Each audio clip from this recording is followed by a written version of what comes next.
Hello, it's Debbie Gilbert here from the Business Awards Show, and I'm also the owner of the Best Business Women Awards.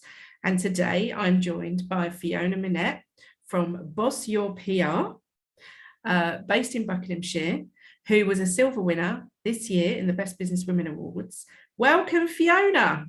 Oh, thank you so much for having me. I'm so excited to chat with you, to talk all things awards and PR goodness. So yeah, because we're gonna do a bit of brain picking today, Fiona, I think, and share some of your golden nuggets with our listeners on PR. But first of all, it's really, really useful if our listeners know a little bit about you and where you've come from and what's your journey, because people are quite nosy. They want to know these things. So what got you into PR, Fiona? Yeah, and I'm okay with I'm the nosiest person, so I'm happy to answer these questions. So I fell into PR really. I studied history of art at university, thinking I'm going to go into the sort of gallery management curation route. Fell into PR after I graduated, just sort of take a work experience placement, see how it goes. I was there 6 months. That was a very, very small PR agency. So I was hands-on with all sorts of aspects, from pitching to potential clients, to getting on the phones to Vogue and Elle and pitching, to doing the sort of strategy creation and the reports and things for clients. So I kind of did a bit of everything. And then from there, I went in-house into a PR and content role. So I was doing SEO, content creation, and all the PR outreach. That was a designer sunglasses and glasses brand, which as a glasses wearer, it was perfect for me. So I actually only did about 6 months there before I went, hey, I think I know enough. I'm going to set up my own agency. So at that point, I think I was 24. And I mean, that started small. I was still sort of finding my feet and learning my way. I didn't have a massive black book of media contacts. So it was really starting sort of grassroots, working with a lot of startups and small businesses. And that became my niche, working with those kinds of businesses and creatives and sort of up and coming fashion designers. And I ran that agency for about 6 years. So I grew a team. There was sort of five of us when I stepped back from that. But yeah, built a team, had an office in Bucks. We had some brilliant clients. We were getting some cracking coverage, product on Lady Gaga and oh wow, magazine front covers and things. So it was great, but I got pregnant and I just couldn't. The juggle was quite intense in terms of trying to find a manager, trying to find the solution that would allow me to get a bit of time off. And it was a perfect storm of various things that kind of meant that I made the decision to step back from that, shut that business. I took about 1.5 years off after having my little girl for various sort of health and mental wellness reasons. And then I thought, I don't want to go back to the agency model, because there were a lot of businesses that I either wasn't able to work with as an agency because they couldn't afford agency fees, or I was sort of getting to the stage where I was really cutting my prices so that I could work with them. And I thought there's got to be a better way. So I started dabbling and exploring with DIY. So do it yourself PR essentially. And it was something that was it was quite frowned on in the industry at that time, that PR professionals were very protective over their IP, over their knowledge and contacts, and it was the sentiment was, oh no, businesses can't possibly do their own PR. They need the pros, they need the experts, they need the people with the contacts. But actually, it was a very slow moving sort of transition. It was myself and a few other people that started dabbling in the DIY PR stuff at the same time, and everything has changed massively over the last few years. So my business has grown hugely, and I'm thankful every day that I get to do what I do and that I get to work in the way that I work, because it suits me much better than running an agency, managing a team, and that kind of rat race. But yeah, DIY PR has really it's really exploded, and it's due to a number of reasons, but social media has made everything so much easier. So people can navigate not necessarily having a media database or a black book of contacts to get in touch with journalists and to make things happen. So my teaching has really harnessed that. So I do a lot of one-to-one coaching where I am strategically teaching and guiding clients in doing their own PR, because it's possible for them to get incredible results without having to outsource that to an agency. I mean, who's best placed to tell your story if not you? So what sort of things are you helping them with, like press releases and actually a strategy behind who they're going to contact in the press? Yeah, absolutely. So I phrase it as, with my strategic PR coaching, I do everything but do. Like, I don't get in touch with the journalists for clients. It is all about them making their own contacts, building these relationships for themselves. But it's taking a very, I guess, kind of basic starting point in terms of the teaching. You know, how does PR work? What is the process? What do we need to gather so that you can build your own PR toolkit, that press release, the imagery, the samples, all of those elements. So I will guide at every stage of that creation. We will get very creative about the brand, the business, the story, the product, the offer, where it's going to sit in the media, and then I will craft a strategy completely sort of bespoke to that client that is all about exploring the various avenues to get them and their business visible. So it looks slightly different for every client, but it is about giving them the power and the confidence to go out there and do it themselves. Brilliant. So I mean, awards, we know, are huge in terms of getting publicity for your business. So yourself, you thought about awards for your business. I'm sure you've been advising clients to do it for quite some time now. Yeah. So what was the strategy for yourself to enter awards? So for me, I've always kind of stepped back, wanting to let my results do the talking, and, word of mouth and recommendation. And I got to a stage and I thought, you know what, I'm teaching this stuff.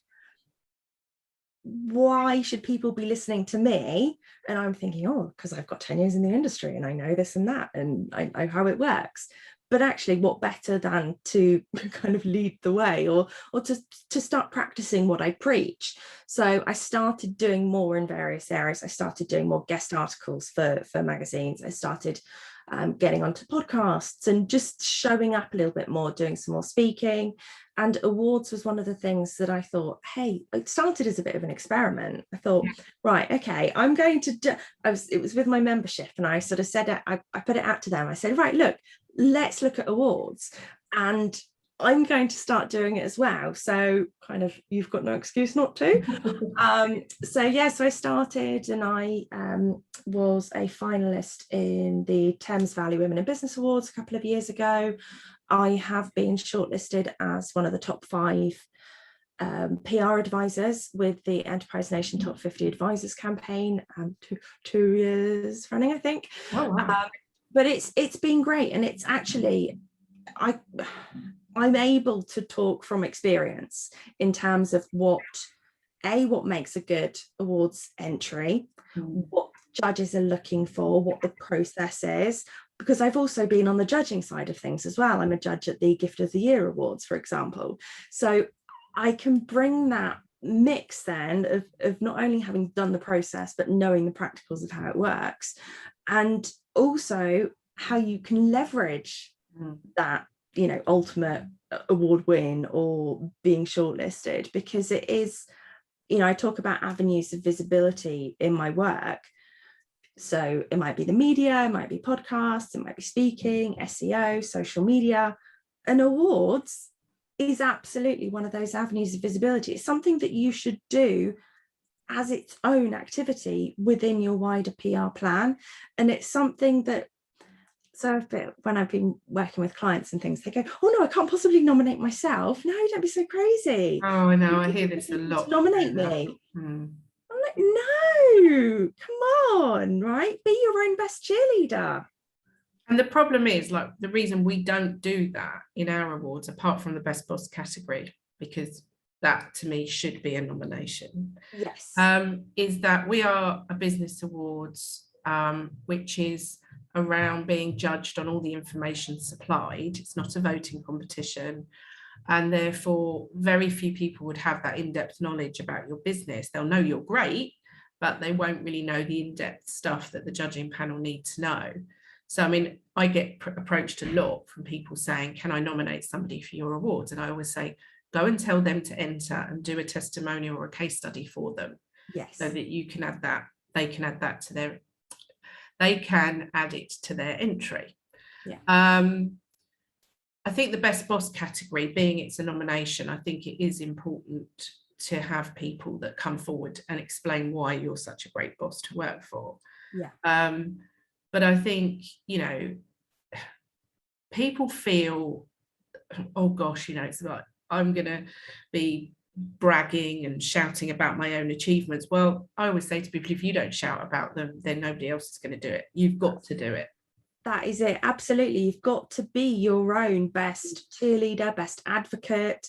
You've got to be the one that is shouting about, and it's out, even saying it, like, I know it's the truth, but even saying it feels a little bit awkward. You know, you've got to shout about how great you are. And entering awards, if you are not doing it, other people are, and you're sitting there going, oh, well, surely, like, if they're doing it and being shortlisted, like, what about me? But you need to put yourself in the running. It needs to be a conscious decision to say, I want to accelerate my own success, my business success. How do I do that? Is by getting visible. One of those routes is by entering awards. And it's so easy to find awards to enter, you know, awards like the Best Businesswoman Awards, and you can find them on social media, you can find them on the lists online, and there are loads.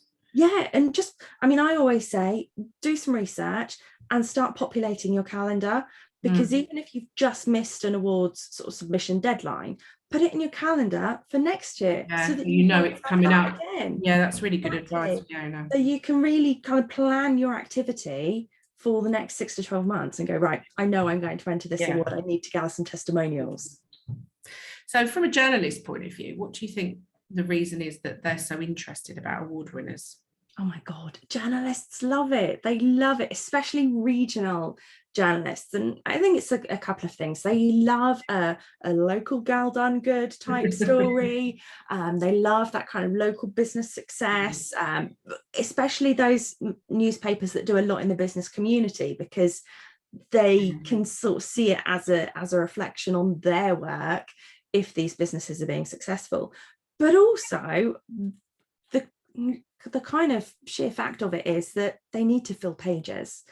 They need content, and there is only so many stories about the little old lady that raised £100 for charity that they can write about, and they want that content. They want inspiring stories, and you know, being shortlisted as a finalist or winning an award is an inspiring story that their readers respond to, that, you know, it's motivating, it's interesting, it allows that, you know, regionals are all about that community vibe, aren't they? And what better than to celebrate someone local who's having success? So, you know, the headline might be local business finds success on the national stage, or it's, you know, you can play it up. So you might be thinking, oh, well, I don't know, I was only a finalist in an awards, but actually you can really ramp that up to get it across to the media.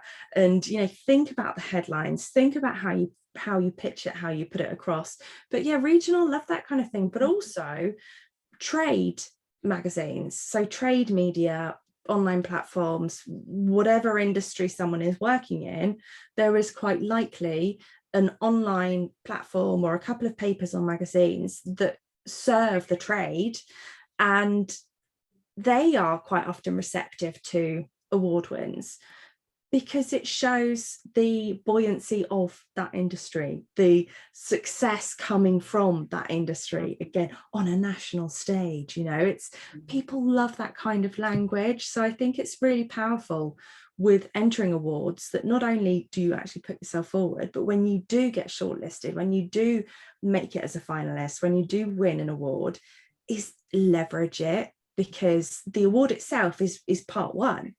What you do after it, and that's why this podcast is so great, you know, interviewing the women that have been shortlisted, that have won, and sharing their stories. This is the leverage, or part of the leverage, that comes after the awards. Absolutely. And I think as well, if you want to draw your attention to an element maybe of your business, so to give you an example, I interviewed Emily Aklan a couple of weeks ago, who won the Children and Families category. And she's actually campaigning to stop children being handcuffed who are transported from care homes or potentially from detention centres. You know, like, these are young offenders, by the way, these are still children. And she's working heavily on that campaign, and she's taking it all the way to Parliament. So awards give her a voice, really. It gives her campaign a bit more leverage. Or I think it was Ronia Frazier, who was one of the Best Coach Silver winners this year. She's got some press around narcissistic abuse, which is what she deals with. So if you've got a particular campaign or cause, or something that you're really passionate about within your business, you know, awards give you the opportunity to climb up on a stage, really, don't they? They give you a bit of a voice. Yeah, absolutely. And like you say, if there's that element that you are passionate about, that actually it may be that in a case like that, they've been kind of knocking on the door for coverage, and that door hasn't opened, and for better or worse, actually getting that national acclaim, if you like, has given a new dimension to the story. You know, it shouldn't need to be the case, but it gives an extra hook for the media to take note of, which then opens up the platform for these causes and you know, to share the plight of definitely, and just topics that are being talked about in the press. I mean, one of our winners one year, most inspiring businesswoman, Ashley Larigo, and she won the award, and part of her story was she'd gone from homeless to running a clinic with 7 or 8 staff. And Victoria Derbyshire Show picked up on an interview she did on 3 Counties Radio, BBC 3 Counties Radio, talking about her award win and talking about her journey. And they were looking for people to come in onto the Victoria Derbyshire Show and talk about how you can change your life from being homeless to actually, you know, getting on your feet. And literally a few days later, she got this call and she ended up on the BBC. And, you know, whilst that directly doesn't promote her business, what it does do is it then perpetuated some more local press, because she'd been on the BBC programme and so on and so forth. And people were stopping her in the street saying, oh, you were on the BBC, I didn't know you'd been homeless, you know. So sometimes dragging a bit of your story out there and kind of being a bit vulnerable, because it can't be easy sometimes to talk about this stuff, is actually quite good. Do you think?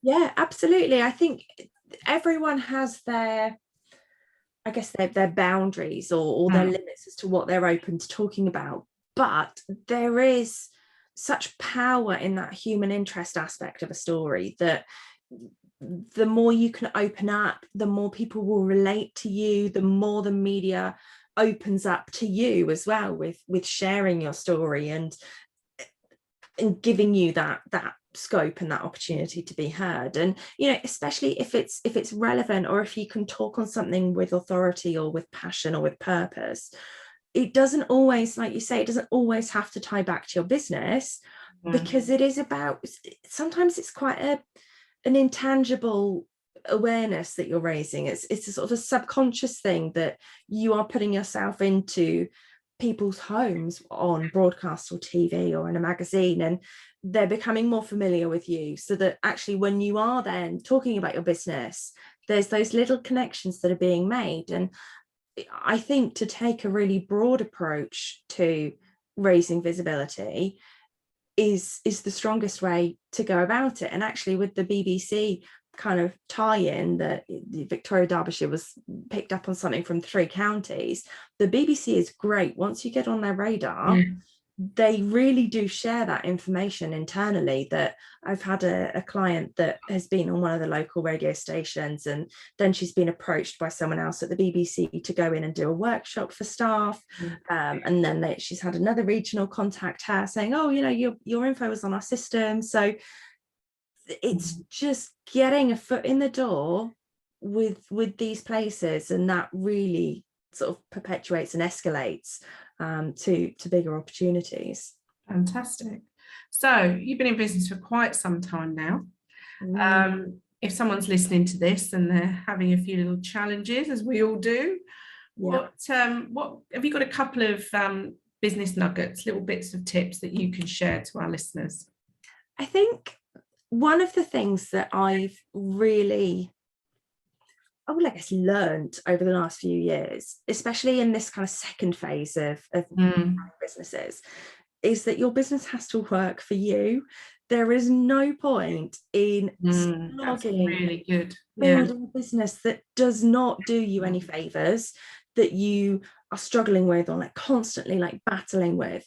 If it doesn't fit you and your lifestyle, if it doesn't do well for you financially, like mentally, then there's no point. There really is no point. And this is where the difference between my work now, you know, I can work from home. I don't have to manage a team. I work on, you know, on my own schedule. I can manage my days. That suits me in terms of my approach to work, but also my mental wellness. It's very different to running an agency, managing a team, like that kind of high pressure, go, go, go. So your business has got to work for you as well as you working for it. And I think also having that mindfulness that, you know, not to fall into the comparisonitis trap is something we hear a lot, but you know, it's really hard to stay blinkered. And while you want to build a community, we can very easily get distracted, disheartened by other people accelerating away from us, and why am I not achieving this, and blah, blah. I think it's something that I've really adapted to in the last year. I've got an amazing community, but when it comes to my competitors as such, I can be quite insular. So it suits me to maybe not follow competitors too much on social media. I like to check in and benchmark every now and then, but to be very considered about what I allow into my eye line, so that I'm not unduly distracted, knocked, wobbled by things that I can't control. I hope that makes sense. No, it does make sense, and it's really, really good advice, because one of the other interviews I did recently, she said, I just stay in my own lane. And I like that. Yeah, you can get very distracted with what other businesses are doing who are technically your competitors, when actually just stay true to yourself and stay focused. I think that's really good advice. Because that's the point of difference, isn't it? That while your own USP, no one else can emulate that. Equally, you can't emulate anyone else's. So why let yourself get sort of overwhelmed by what other people are doing? So yeah, stay in your lane is the best way to put it. So Fiona, if people are listening and interested in being part of your community, where can they find it? Yep, so I am on Instagram at bossyourpr. My website is bossyourpr.com, and my membership can be found at the PR Spotlight on Instagram and theprspotlight.com. Fabulous. Well, it's been great talking to you. I've really enjoyed it. I could have talked to you for another half an hour. I could have been in the afternoon. It's really, really interesting. Thank you for sharing so much, you know, expertise with everybody that's listening to this. I mean, you've shared some really good advice and really good nuggets for people to go away and think about, because awards, I always say this, awards are the golden ticket to success, without a doubt. So brilliant. Thank you, Fiona. It's been a pleasure. Thank you.